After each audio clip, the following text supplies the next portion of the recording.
5 seconds.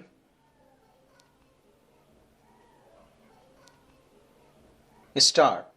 Sir, I am a great believer in the public sector, and I have often said in this house that public ownership can take many forms, that it is not necessary for us to think in the old term of complete nationalization.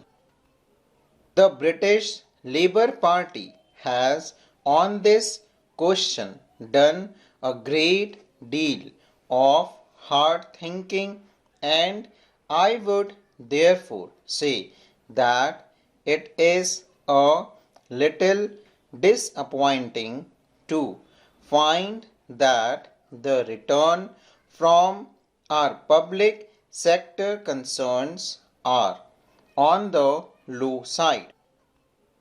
Actually, I do not think that the public sector concern should be condemned for that reason. They are new to their job. What about the returns that the private sector concern give in the first few years of their existence? But we should have a high standard of efficiency in our public sector concern, and we should have them yield good return. If that is done, it will be possible for us also to reduce the burden of taxation on all classes of the community.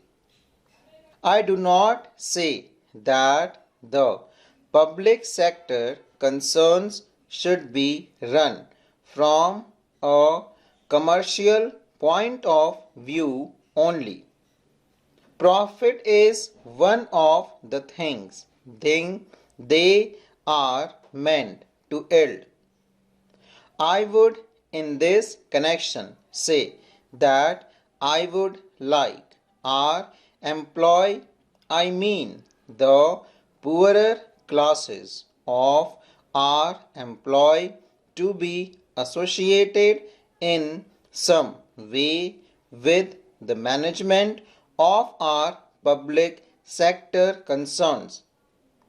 So far as our private sector undertakings are concerned, I have been thinking in terms of co-ownership.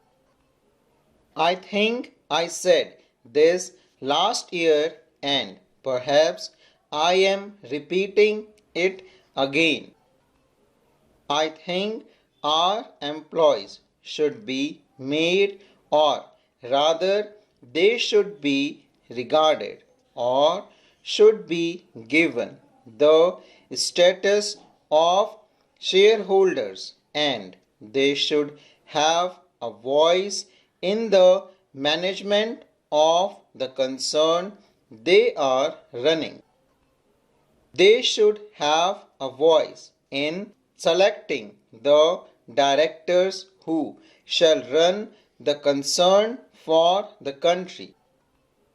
They should have the opportunity to rise to position of managerial importance in the concern with which they are connected.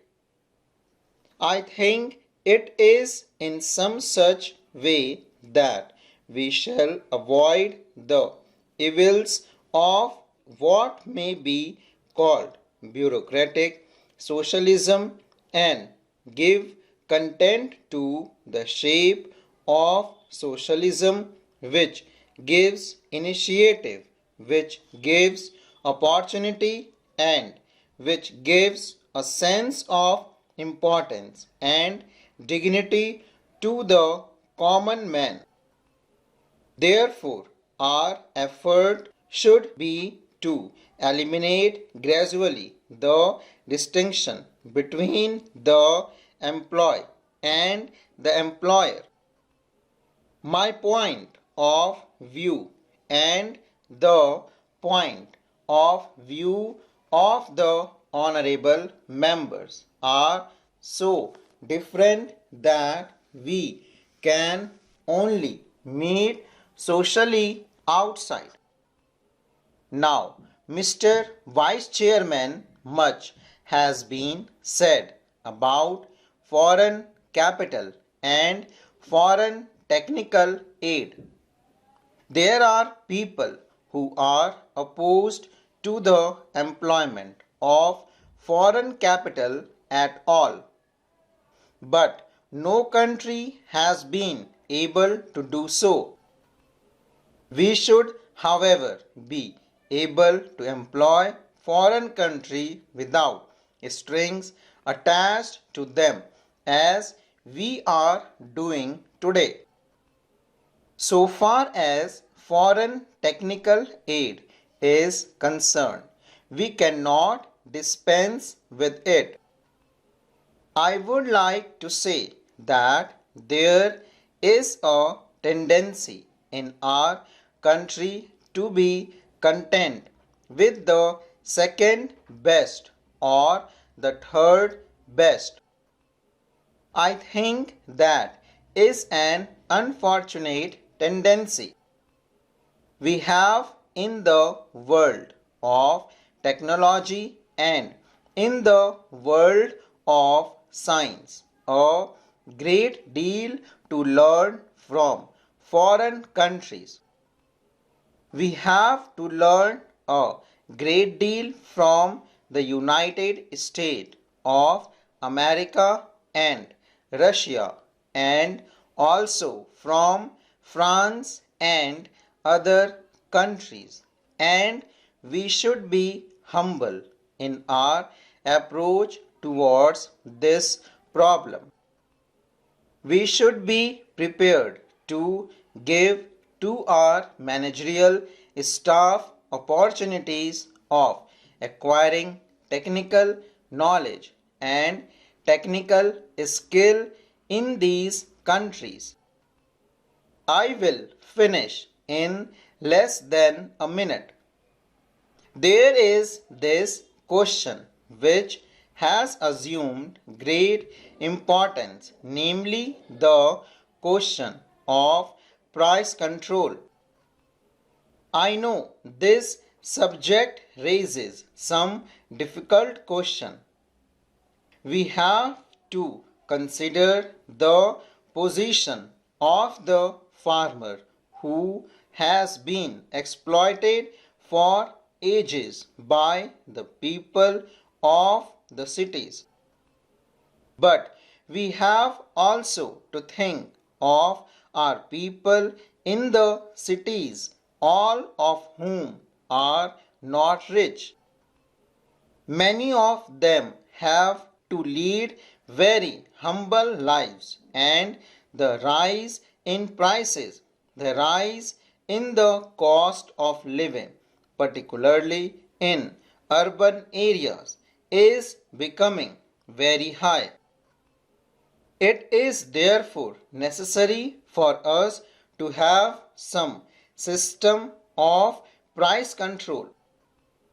We should have a price stabilization board which should be able to regulate prices in such a manner that they are fair to the farmer and they are also fair to the consumer in the towns. We should eliminate as far as possible the middlemen. Then I should like to say that I am glad that the finance minister has given up deficit financing. But the question which arises is how we shall finance our 12th five-year plan.